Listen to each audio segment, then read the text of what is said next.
Hello everyone and welcome back to the channel. Today I want to talk a little bit about collection when it comes to TCG card game simulator.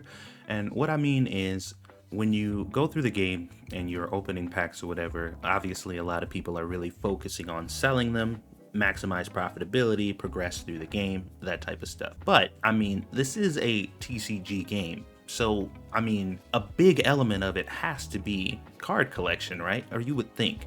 Now, there are some people who have been playing this game with that in mind, but I would wager that most people haven't. And I think there's a pretty good reason for it. Maybe you haven't considered this, maybe you have, but let me know if we're all on the same page here. So, one thing I noticed is if you open your book here and you press F and you go to number, right?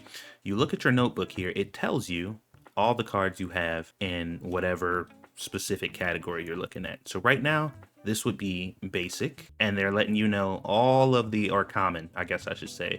They're letting you know all the type of cards you have of this from the common packs.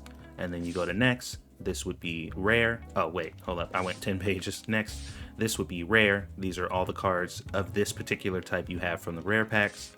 This would be epic, all of the type of cards you have here from the epic, and then this one would be legendary, right? So here's the interesting thing about this, and this is something that I noticed in this game right away. Obviously, these are the cards that you have, which means these are the cards that are currently, right now, in your possession, and that's fine. Now, if you're looking at this, and you're taking everything you're looking at for face value, it would be safe to assume you have not obtained whatever cards are supposed to be in these slots. But that might not necessarily be true. And what I'm trying to say here is, you may have gotten this card that belongs here. You may have also gotten this card, maybe this card and this card too.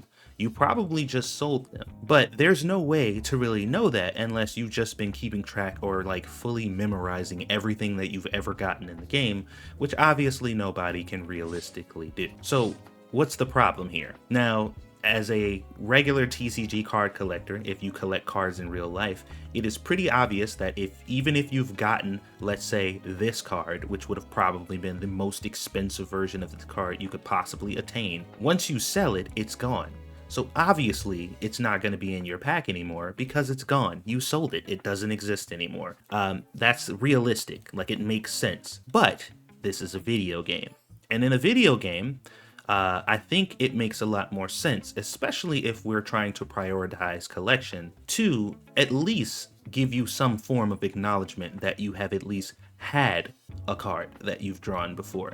So in this example, I got 83 of these, 7 of these, 41 of these, like no problem, whatever. But if you have drawn, say for example, this card, whatever card is supposed to be here, then maybe a grayed out silhouette of that card could be located here, and it will say X0 instead of X41, for example, to let you know that you have drawn that card. Like, you have drawn it and you've seen it. It has been in your possession at some point, but you don't have it anymore because you sold it. Now, I get it. That's not realistic. Oh, you know, I get that. Realism or whatever. But this is still a video game, and I think for collectors, especially when it comes to games, that is something that could be helpful, just for the sake of having to be able to see it. You know what I mean? Because it's not so much important as far, like, to me specifically, to have the card physically, but I would like to know if I had it. So, like, you don't feel so bad for having to sell it, because I think that's the worst part about selling a really expensive card if you want to play this game as a creator, is there is literally no evidence that exists that you ever had it. So you basically have to just get lucky and find it again in order to fill that spot.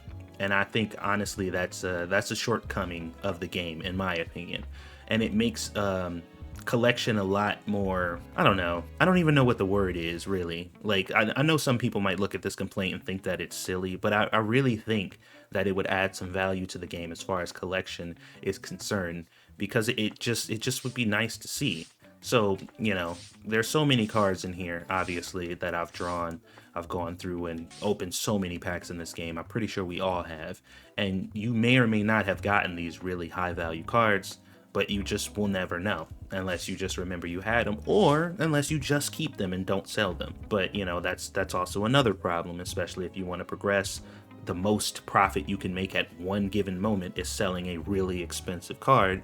So, you know, you got that problem to work with. So I know some people are going to say, you know, whatever, it's not a big deal. Just keep the card if you really want it. But generally speaking, as this is a video game, I think it would actually add to the game to if you've drawn a card and you've seen a card before, to at least have a silhouette or something of that card in here, grayed out version of it with a 0 next to it, just to let you know that you don't have any of that card, but you have found it. What do you guys think about this? I'd definitely like to hear your guys' opinions in the comment section below. This is something that I've brought up in my live streams, but I've never actually talked about it in a full-blown video, and I'm just curious where the sentiment is on this issue in the community. So let me know what you guys think about this. Thank you so much for watching as usual, and I will see you guys on the next one.